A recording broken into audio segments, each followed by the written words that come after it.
ए लड़की, कौन हो तुम? ये क्या अजनबी की तरह बोल रहे हो? तुम इस जीप में कब आके चढ़ गई? अरे वाह, उन्होंने चढ़ने को कहा से चढ़ गई। सो गई थी, गाना सुन के जाग गई। सुर अच्छा था इसलिए सुर से सुर मिलाया तोताराम। ए लड़की, इनका नाम तोताराम नहीं है, विजय है। हाँ। चुप रहो, जिस नाम से इन्हें बुलाना मुझे पसंद है वही इनको भी पसंद है। इन्होंने कई बार मुझसे कहा है साम्राज्यम भौज्यम स्वराज्यम वैराज्यम पारमेष्टम राज्यम महाराज्यमाधिपत्यम अयं समंतपर्यायास्या सार्वभौम सार्वायुः। आरती ले लो बेटी। पिताजी, हमारे गांव में नाग पूर्णिमा कितनी धूमधाम से मनाते क्यों है? नाग देवी हमारी इष्ट देवी है बेटी। पिताजी, सुना है आज रात शिव पूजा के लिए नागलोक से नाग कन्याएं भूलोक में आ जाती है। ये बात सच है क्या पिताजी? किसी ने उन्हें देखा है या ये सब कहानियाँ हैं? देखो बेटी, देवी देवताओं पर विश्वास करो और उनकी पूजा करो। उनके बारे में ऐसे प्रश्न करना महापाप है। जयराम जी ठाकुर साहब। जयराम जी की। जयराम जी की क्या बात है? इन्हें रंजीत ने आपसे। तुम रुको। आप जी बात यह है, रंजीत के पिता ने मरने से पहले कहा है कि उन्होंने आपसे कुछ जमीन खरीदी थी, लेकिन अभी तक वो जमीन उनके नाम रजिस्टर नहीं हुई। इसी बारे में क्या बक रहे हो? झूठ बोले तो अच्छा नहीं होगा। रंजीत के बाप ने जमीन के लिए एक पैसा नहीं दिया है। रंजीत से बोलो कि मुझसे बात करे और साबित करे कि उसके बाप ने मुझे पैसे दिए हैं, तो मैं सारी जमीन उसे मुफ्त में दे दूंगा। रंजीत मेरे बेटे के समान है। उसके गुजरे हुए पिता मेरे दोस्त थे। अगर मुझसे कुछ बात करनी है तो वो खुद आके मुझसे बात कर सकता है। इस तरह तुम लोगों को दूध भेजने की जरूरत नहीं। यही मेरा जवाब है, जाके बोलिए। सुनो, आज चंद्रग्रहण होने वाला है, तालाब में जाके स्नान करना है, सब तैयार हो जाओ। अच्छा जी। रीति रिवाज का पालन न करने के कारण ही अधर्म बढ़ रहा है। चल बेटी। क्यों जी? भाई साहब कह रहे हैं इन्हें रुपए नहीं मिले। रंजीत के बाप इनको रुपए दे दिए ये कह के परलोक सिधार गए, तो फिर वो रुपए पानी में बह गए या फिर हवा में उड़ गए? सुन, उन्होंने रुपए दिए ये 100% सच है। वो रुपए इनके हाथ नहीं आए 200% सच है। बीच में रह के उन रुपयों को हजम करने वाला मैं हूँ। अरे वाह, तो आज तक ये बात तुमने मुझे क्यों नहीं बताई? रीति रिवाजों के अनुसार ग्रहण शुरू होने से पहले भी और खत्म होने के बाद भी स्नान करना पड़ता है।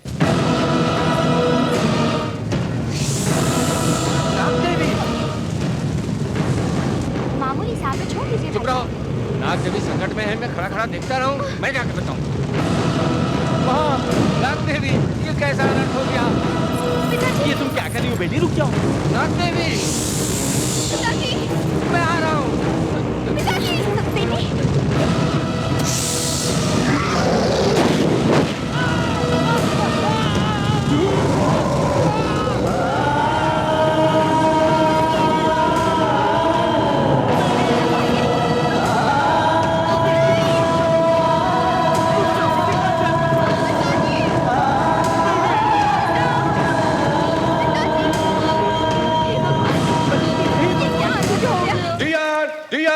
Dear, come on, come on.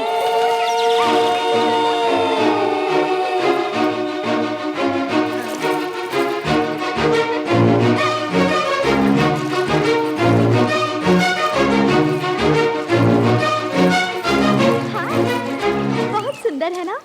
ए लड़की, कौन हो तुम? ये क्या अजनबी की तरह बोल रहे हो? तुम इस जीप में कब आके चढ़ गई? अरे वाह, उन्होंने चढ़ने को कहा से चढ़ गई। सो गई थी, गाना सुन के जाग गई। सुर अच्छा था इसलिए सुर से सुर मिलाया तोताराम। ए लड़की, इनका नाम तोताराम नहीं है, विजय है। हाँ। चुप रहो, जिस नाम से इन्हें बुलाना मुझे पसंद है वही इनको भी पसंद है। इन्होंने कई बार मुझसे कहा है ए, ये क्या बकवास है? तुझे मैंने जीप में बैठने को कहा? ये क्या, जैसे कुछ जानते ही नहीं, जैसे कुछ हुआ ही नहीं। इस तरह बात कर रहे हो जैसे मुझे पहली बार देख रहे हो। तुम मुझे शादी के मंडप से किडनैप करके नहीं लाए थे, बोलो। तुझे मैं शादी के मंडप से किडनैप करके लाया हूँ? इनको किडनैप करके ले जाने के लिए हजारों लड़कियां क्यों में खड़ी हैं? ये भले ही मुझे भगा के न लाए हो, प्यार करने वाले को छोड़ के ये बिना मर्जी की शादी मैं हरगिज नहीं करूंगी। मन का मिलन ही सचमुच की शादी है। अपने प्यार को मंगलसूत्र बना के मुझे पहना दो। 7 जन्मों को 7 फेरों में बदल के जिंदगी भर तुम्हारे सुख दुख में भागीदार बनूंगी। जीऊंगी तुम्हारे साथ, मरूंगी तुम्हारे साथ। एक अलिया, लगता है ये लड़की जरूर किसी पागल खाने से भाग कर आई हुई है। जरा लाड प्यार से बातें करके इसे चुपचाप पागल खाने वापस लौटा देंगे, वरना ये पागल लड़की हमारे गले पड़ जाएगी यार। ठीक है? कहाँ गई? अरे कहाँ गई? अरे यही तो थी वो पागल लड़की, कहाँ गायब होगी? यही तो थी, कहाँ गई पगली? बाबू कब का है? अरे कब कहाँ गया? वो पगली नहीं थी, कप चोरनी थी। ये चोरनी कप कहाँ है? अबे कब गया तो गया, चल हम चलें। गया तो गया, मेरे बाप का क्या जाता है?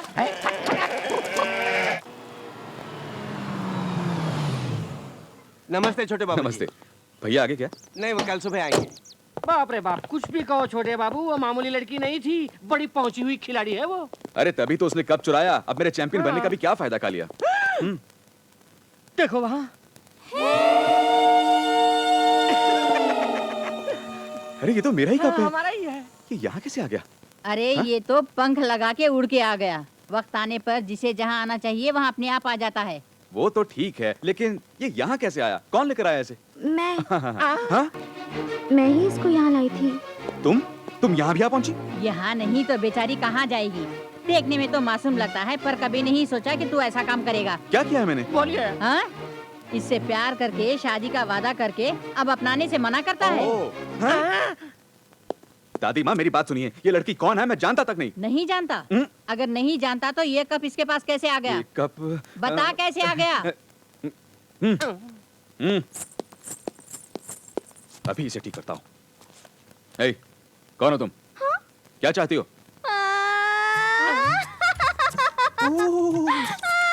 क्या हुआ बेटी, रोती क्यों हो? शाहजहां समझ में मुमताज बनी और ताजमहल के पास इनकी ख्वाहिश पूरी कर दी। नहीं। उसकी सजा मिलनी ही चाहिए। मैं नहीं जीऊंगी, मुंबई मेल की नीचे सड़क के मर जाऊंगी। वो गाड़ी यहाँ नहीं आती। खामोश।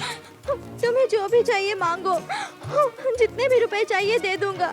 यहाँ से दफा हो जाओ, बोल रहा है दादी माँ। नहीं यार, अबे कालिए, इससे पीछा कैसे छूटेगा? बोलो, जोंक की तरह चिपकी है साली।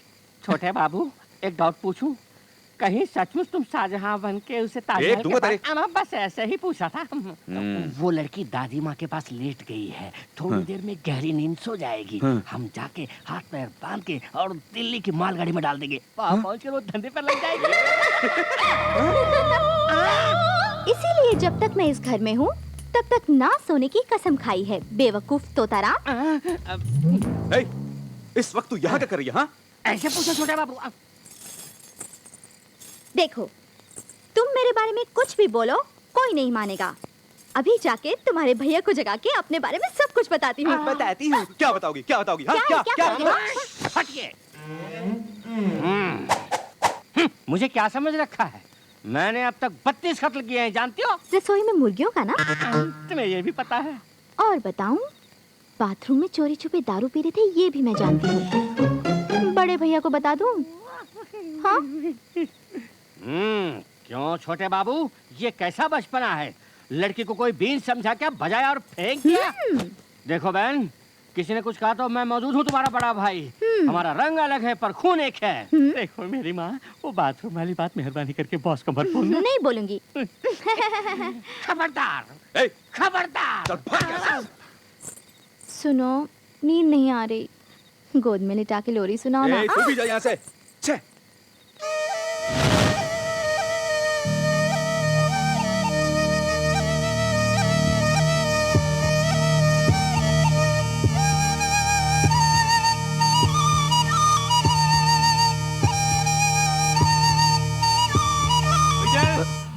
विजय, आया। उफ, वो क्या है ये आधी रात को शोर शराबा? नहीं, कुछ नहीं। अरे इस तरह हकला क्यों रहा है? कुछ नहीं भैया, एक नई धुन है, चिकन ड्रमस्टिक। अब बस कर, जाके सो जा। ए सुनो ना, हिटलर गए क्या? बस जा ही रहे हैं। हिटलर? भैया। लेकिन वो ये लड़की कौन है? भैया पूछ रहे हैं ना, उन्हें जवाब क्यों नहीं देता? वो बात ये है। बीच में बोली तो मार डालूंगा। उसे क्यों धमका रहा है? उससे प्यार का ढोंग करके अब इनकार करता है, इसलिए कि हमें शादी मंजूर नहीं होगी? या फिर बड़े भाई के होते हुए पहले तू शादी करेगा तो मुझे बुरा लगेगा, ये सोच रहा है? नहीं भैया, ये सब झूठ है, ड्रामा है। जी यही सच है, इस डायन को हमने पहले कभी देखा तक नहीं। तू इसकी वकालत करता है? आप डांटते ही रहेंगे, हमारी बात भी सुनेंगे। क्या सुनो, बोल। ठहरिए, मैंने जो भी कहा सब झूठ है।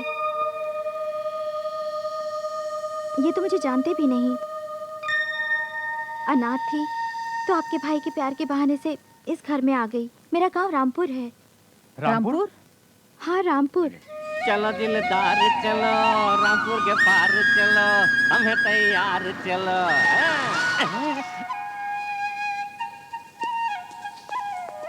देवी, तुम्हारा घर कहाँ है? मेरा घर, हाँ, उधर बाईं तरफ खेत पार करके दाएं मोड़ पे पीपल का पेड़ है, उसके पीछे आम का बगीचा है, उसके पीछे 3 माले की। बस विजय जी, तो इसके साथ जाके इसका घर कहाँ पे है, वहाँ क्या गड़बड़ है, वो लोग कैसे हैं, सब पता लगा के अपने फार्म हाउस पर आ जाना। जी पूरी साहब, सर 2 दिन में सारे काम निपटा के हमें वापस जाना होगा। तुमने मेरे झूठ को सच में क्यों बदला? ये बात अभी तक मेरी समझ में नहीं आई तोताराम। देखो झुमके वाली, तुम्हारी बातें झूठी हो सकती हैं, तुम धोखेबाज हो सकती हो, लेकिन कोई भी लड़की किसी के घर में घुस के ऐसा नाटक करके बातें करती है तो वो किस कदर मुसीबतों में फंसी होगी, कितनी मजबूर होगी, इसका मुझे एहसास हुआ। इसलिए मैं भी तुम्हारे नाटक में शामिल हो गया। लेकिन मुझे सच जानना है, तुम हमारे ही घर क्यों आई हो? हम ही लोगों के साथ ही नाटक क्यों कर रही हो? बात बात पे झूठ बोल के इस तरह जबरदस्ती अगर मैं तुम्हारे घर में आई हूँ तो कुछ तो वजह होगी। अगर कभी सच बताने का मौका मिला तो पहले तुम्हें ही बताऊंगी। लेकिन देवी, मैं अगर तुम्हें वाकई मुझ पर भरोसा है विजय, तो जब तक मैं नहीं कहती तब तक तुम मेरे बारे में कुछ नहीं पूछोगे। ठीक है। सुनीता,